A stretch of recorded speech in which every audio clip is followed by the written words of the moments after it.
কোরবানি আর আকিকা এই দুটো একসাথে দেওয়া যাবে কিনা, কোরবানির গোশত কিভাবে বন্টন করবেন, পশুর জান যাওয়ার আগে কি চামড়া ছিলা জায়েজ আছে, 7 ভাগের নিচে হলে কোনো সমস্যা আছে কিনা গরুতে, পরিবারের সব সদস্য বা একাধিক সদস্য যদি সামর্থ্যবান হয় তাহলে সবাই দিবে নাকি গোটা পরিবারের পক্ষ থেকে একজন দিলেই চলবে, কয়েকজন মিলে 1 ভাগ কোরবানি দিতে পারবে কিনা, ত্রুটিযুক্ত পশু দিয়া কোরবানি দিলে কি কোরবানি হবে, অমুকের নামে কোরবানি দেওয়া, তমুকের নামে কোরবানি দেওয়া, 7 নামে, 3 নামে, 5 নামে, এরকম একটা কথা সমাজে প্রচলিত আছে। এই কথাটা বলাটা সঠিক কিনা, রাতে কি কোরবানি করা যাবে, কোরবানির গোশত দিয়ে দিনের প্রথম খানা খেতে হয়, এই কথাটা কতটুকু সঠিক, পরিবারের সব সদস্য বা একাধিক সদস্য যদি সামর্থ্যবান হয় তাহলে সবাই দিবে নাকি গোটা পরিবারের পক্ষ থেকে একজন দিলেই চলবে, কয়েকজন মিলে 1 ভাগ কোরবানি দিতে পারবে কিনা, 2 জন 3 জন 4 জন 5 জন মিলে 1 ভাগ কোরবানি দিতে পারবে কিনা। প্রবাসে দেখা যায় একটা রুমে 3 জন 4 জন আছে, তো কোরবানিদের দিন 4 জন মিলে যায় কি করে, একটা ছাগল কিনে নিয়ে আসে, আয়না জবাই করে। তো 4 জন মিলে যদি একটা ছাগল দেয় অথবা একটা অংশ গরুতে হোক অথবা ছাগলে হোক, কোরবানিতে যদি একাধিক ব্যক্তি যদি এক অংশ দেয় কোরবানি হবে, হবে না। একটা অংশ একজন দিবে, সেখানে কয়েকজন যদি সেখানে অর্থায়ন করে, কয়েকজন ভাগ বসায় আর এক অংশ কয়েকজন মিলে দেয় তাহলে কি হবে না, কোরবানি হবে না, ওটা গোশত খাওয়া হবে। প্রবাসে যারা যেসব ভাইয়েরা লক্ষ লক্ষ ভাইয়েরা প্রবাসী আছেন, দেখা যায় যে 5 জন 6 জন 7 জন একটা রুমে আছেন, তো তারা সবাই মিলে একটা ছাগল কিনে এনে গোশত খান, কোরবানি তাদের উদ্দেশ্য থাকে না। আমি তাদেরকে অনুরোধ করব যে আপনারা কেন একটা পদ্ধতি অবলম্বন করেন না যাতে আপনাদের কোরবানির সওয়াব হবে, গোশতও খাওয়া হবে।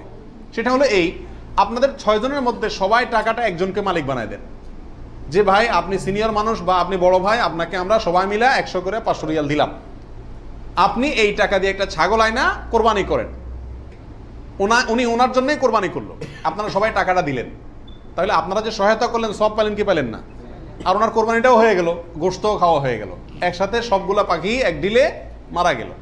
আর যদি সবাই ঈদের দিনই জবাই করবেন ছাগল, তাহলে কোরবানি কেন করবেন না, একটু চালাক হলেই কোরবানির সওয়াবটাও হয়ে যাচ্ছে, গোশত খাওয়াটাও হয়ে যাচ্ছে। প্রবাসী ভাইদের ভিতরে এই সমস্যাটা প্রচুর পরিমাণ দেখা যায়, যে 5-6 জন মিলে ছাগল কিনে কোরবানির নিয়ত কেউই করে না, অথবা সবাই মিলে কোরবানির নিয়ত করে, যার দুইটাই কি ভুল। অমুকের নামে কোরবানি দেওয়া, তমুকের নামে কোরবানি দেওয়া, 7 নামে, 3 নামে, 5 নামে, এরকম একটা কথা সমাজে প্রচলিত আছে। এই কথাটা বলাটা সঠিক কিনা, এর উত্তর হলো না, এটা সঠিক না, এই কথাটা ভুল। কিন্তু এই ভুলটা এমন ভুল না যে ভুলের কারণে বড় ধরনের গুনাহ হয়ে যাবে, কারণ এটা বলার ভুল, এভাবে বলাটা উচিত না। কারণ কোরবানি হবে মূলত আল্লাহ সুবহানাহু ওয়া তাআলার নামে, অতএব 5 নামে, 4 নামে, 3 নামে, 7 নামে কোরবানি হয় না, নাম শুধু একটাতেই হয়, সেটা হলো বিসমিল্লাহ, আল্লাহর নামে, ঠিক না ঠিক? অতএব এই কথাটা বলার ভুল। এখানে বলতে হবে 7 জনের পক্ষ থেকে, 3 জনের পক্ষ থেকে, বা 3 শরিক, 5 শরিক, 5 শেয়ার, 5 ভাগ, এভাবে বলা যেতে পারে। কিন্তু বা অমুকের পক্ষ থেকে, তমুকের পক্ষ থেকে, এভাবে বলা যেতে পারে, কিন্তু অমুকের নামে, তমুকের নামে এভাবে বলাটা উচিত নয়। যদিও এখানে কেউ এই উদ্দেশ্যে বলে না যে আল্লাহর সাথে শরিক করে 3 জনের নামে দিচ্ছি, এরকম কেউ উদ্দেশ্য নেয় না, সেজন্য এটা কি হবে না, শিরকে পৌঁছাবে না। তারপর এভাবে না বলাই উচিত এবং উত্তম, নিরাপদ। 7 ভাগের নিচে হলে কোনো সমস্যা আছে কিনা গরুতে, একটা গরুতে ধরেন 5 জন মিলে দিলেন, 4 জন মিলে দিলেন, 3 জন মিলে দিলেন, 6 জন মিলে দিলেন, 7-এর নিচে হলো, এটা কি যথেষ্ট হবে না কোনো সমস্যা আছে? এর উত্তর হলো কোনো সমস্যা নাই। আমাদের দেশে অনেকে মনে করেন যে গরু দিলে 7 পুরা করতে হবে, এই জন্য যখন 7-এর সংখ্যা না পায় তখন এবার খুঁজে খুঁজে অনেক মৃত মানুষকেও যোগ করে, যেভাবে হোক কি করতে হবে, 7 পুরা করতে হবে। বিষয়টা এরকম না। কোরবানির গরুতে সর্বোচ্চ 7 পর্যন্ত দেওয়া যায়, 3 জন, 2 জন, 7 জন, 5 জন, 6 জন, যে কোনো সংখ্যায় 7-এর নিচে থাকলেই কোরবানি দেওয়া যাবে। পরিবারের সব সদস্য বা একাধিক সদস্য যদি সামর্থ্যবান হয় তাহলে সবাই দিবে নাকি গোটা পরিবারের পক্ষ থেকে একজন দিলেই চলবে?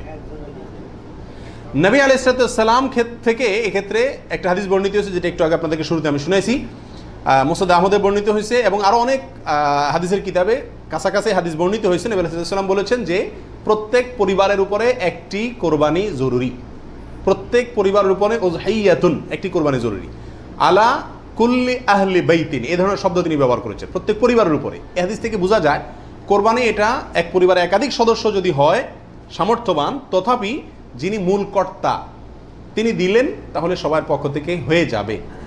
এর বিপরীতে ওলামা ইকরামের আরেকটি মত আছে, যেটা ইমাম আবু হানিফা রাহিমাহুল্লাহর মত, সেটা হলো কোরবানি পরিবারের একাধিক সদস্য যদি সবাই যদি সামর্থ্যবান হয় তাহলে প্রত্যেকের পক্ষ থেকে দিতে হবে। ওনার যুক্তি, উনি বলেন নবী সাল্লাল্লাহু আলাইহি ওয়াসাল্লামের ওই হাদিস, যে হাদিসে তিনি বলেছেন যার সামর্থ্য আছে আর কোরবানি দেয় না সেজন্য ঈদগাহে না আসে। এখানে যার সামর্থ্য আছে প্রত্যেক ব্যক্তিকেই শামিল করে এই নির্দেশনা। বিষয়টা গবেষণামূলক, উভয় পক্ষেরই দলিল এবং যুক্তি আছে। তো এক্ষেত্রে সতর্কতামূলক মত যদি অবলম্বন করি আমরা, তাহলে প্রত্যেকেরই যার যার সামর্থ্য আছে তার পক্ষ থেকে করা যেতে পারে, এবং করলে সমস্যা হবে এটা কারোর মতেই।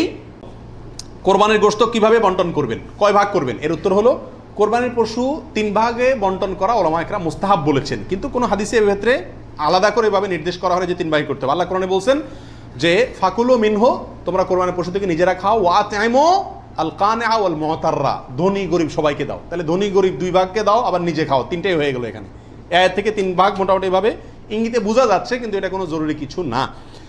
আর সহিহ মুসলিম হাদিসে আছে নবী সাল্লাল্লাহু আলাইহি ওয়াসাল্লাম বলেছেন তোমরা নিজেরা খাও, আবার রেখেও দাও, আবার দানও করো, অর্থাৎ 3টা করা যাবে। আবার সহিহ মুসলিমের আরেক বর্ণনায় আসছে তোমরা খাও এবং মানুষকে খাওয়াও। তাহলে বোঝা গেল নিজে খাওয়া অন্যকে দান করা সবগুলাই উত্তম এই কোরবানির গোশতের ক্ষেত্রে। পশুর জান যাওয়ার আগে কি চামড়া ছিলা জায়েজ আছে? উত্তর হলো না, কঠোরভাবে নিষেধ। আমাদের দেশে কসাইরা এবং যারা চামড়া ছিলে নিজেরা অনেক সময় দেখা যায় জান এখনো পুরো বাইর হয় না, রু বাইর হয় না, তার আগেই ওই পায়ের রগ কাটা শুরু করে, চামড়া ছিলা শুরু করে, পুরো নাড়াছাড়া করে। এটা জায়েজ নাই, এটা গুনাহের কাজ। আপনি কোরবানি করছেন ইবাদত, অথচ গুনাহ হচ্ছে সাথে। নবী সাল্লাল্লাহু আলাইহি ওয়াসাল্লাম বলেছেন ইন্নাল্লাহা কাতাবাল ইহসান আলা কুল্লি শাই, আল্লাহ সব বিষয়ের প্রতি ইহসান করার নির্দেশ করেছেন।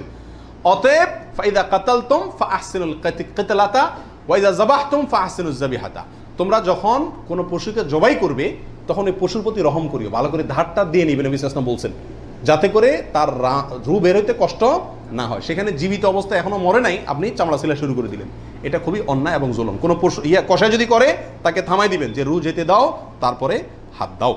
রাতে কি কোরবানি করা যাবে? এই প্রশ্নের উত্তর হলো রাতে কোরবানি করাকে ওলামা একরাম মাকরুহ বা অপছন্দনীয় বলেছেন। তার কারণ হলো কোরবানি একটা আল্লাহর গুরুত্বপূর্ণ বিধান। এখানে পশুর রগ নির্দিষ্ট সংখ্যায় নির্দিষ্ট রগগুলো কাটা যেতে হবে। রাতে করলে অন্ধকারে সেগুলো কম বেশ হয়ে যেতে পারে, এই আশঙ্কায় দিনের বেলায় করা উত্তম এবং রাতের বেলায় মাকরুহ বলেছেন। তবে যদি পর্যাপ্ত আলোর ব্যবস্থা থাকে এবং এরকম কোনো ভুল হওয়ার আশঙ্কা না থাকে তাহলে রাতেও কোরবানি করা যাবে, অর্থাৎ এই দিনগুলোতে আর কি, যে দিনগুলোতে করা যায়।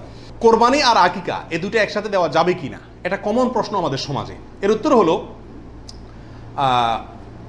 অনেক উলামা ইকরামের মতে দেওয়া যাবে, ফতোয়া শামী ইত্যাদিতে তাই লেখা আছে যে দেওয়া যাবে কোরবানি আর আকিকা একসাথে একই গরুর মধ্যে। আর অনেক উলামা ইকরামের মধ্যে দেওয়া যাবে না। এর ভিতরে আপনার পাকিস্তানের খুব নামকরা মুফতি ছিলেন মুফতি রশিদ আহমদ রাহিমাহুল্লাহ, আহসানুল ফতোয়ার লেখক। তিনি হানাফি মাযহাবের বড় উলামা ইকরামের মধ্যে থেকে তিনি কঠোরভাবে এর বিরুদ্ধে করেছেন এবং বলেছেন কোন অবস্থাতেই কোরবানি আর আকিকা একসাথে মিক্স করা যায় না, উচিত না। কারণ কোরবানি একটা ইবাদত, আকিকা আরেকটি ইবাদত। আর তাছাড়া গরু এক অংশে একাধিক ব্যক্তি দিতে পারবে, এটা কোরবানির ক্ষেত্রে নবী সাল্লাল্লাহু আলাইহি ওয়াসাল্লাম বলছেন, আকিকার ক্ষেত্রে বলেন নাই। সেজন্য কোরবানি এবং আকিকা পৃথক হওয়া উচিত। একই দিনে হতে পারে কিন্তু গরুর অংশে কোরবানির না, এই আকিকার কারণ নামের অংশ থাকা উচিত না। এই মতটা বেশি শক্তিশালী এবং বেশি সতর্কতামূলক। ত্রুটিযুক্ত পশু দিয়া কোরবানি দিলে কি কোরবানি হবে? ত্রুটিযুক্ত পশু, একটা পশুর ভিতরে কোনো দোষ আছে, ত্রুটি আছে, সমস্যা আছে, রোগবালাই আছে, ওইটা এমনি জবাই করে খাইতে পারবেন, কিন্তু কোরবানি দিলে কোরবানি হবে কি না? এর উত্তর হলো কিছু কিছু ত্রুটি আছে, যেই ত্রুটিগুলো থাকলে পশু কোরবানি করলে ওই কোরবানি যথেষ্ট হবে না। আর কিছু কিছু ত্রুটি আছে যেগুলো থাকলেও কি দেওয়া যাবে, ওই ত্রুটি সহকারে কোরবানি দিলে কোরবানি হয়ে যাবে। কোন ত্রুটিতে আপনার কোরবানি দিলে কোরবানি হবে না? একটা হলো ল্যাংড়া হওয়া, এমন ল্যাংড়া যে ল্যাংড়ার কারণে সে পশুর পালের সাথে চললে পিছায় যায়, তাদের সাথে তাল মিলায় ধরে রাখতে পারে না, অথবা জবাই করার জায়গা পর্যন্ত হেঁটে যাওয়ার ক্ষমতা নেই, তাকে ঠেলা নিয়ে যেতে হয়, ছেঁচড়ায় নিয়ে যেতে হয়, শক্তি নেই পায়ে, 1 পা হোক 2 পা হোক, এরকম ল্যাংড়া খোঁড়া যদি হয় তাহলে ওইটা দিয়ে কোরবানি দিলে কি হবে না, যথেষ্ট হবে না, হাদিসে সুস্পষ্টভাবে নিষেধ করা আছে। আরেকটা হলো যে এই পরিমাণ রুগ্ন, অসুস্থ, রোগা, যে রোগার কারণে সে চলাফেরা করতে পারে না, বা ওই যে হাঁটার শক্তি নেই, প্রচন্ড রোগা, দুর্বল, সেটা দিয়ে কোরবানি দিলেও কি হবে না, কোরবানি হবে না। আরেকটা হলো যে অন্ধ, এমন অন্ধ হয় চোখ কানা অথবা চোখ অন্ধ অথবা চোখে এমন সমস্যা আছে যে সমস্যার কারণে সে দেখে না, স্বাভাবিকভাবে ঘাস টাস রাখলেও সে বুঝে না কোনটা কি, অথবা ওই জায়গা পর্যন্ত দেখে একা একা যেতে পারে না, উষ্ঠা খায়, তার মানে চোখে বড় সমস্যা আছে। এরকম থাকলে এটা দিয়ে কি হবে না? কোরবানি হবে না।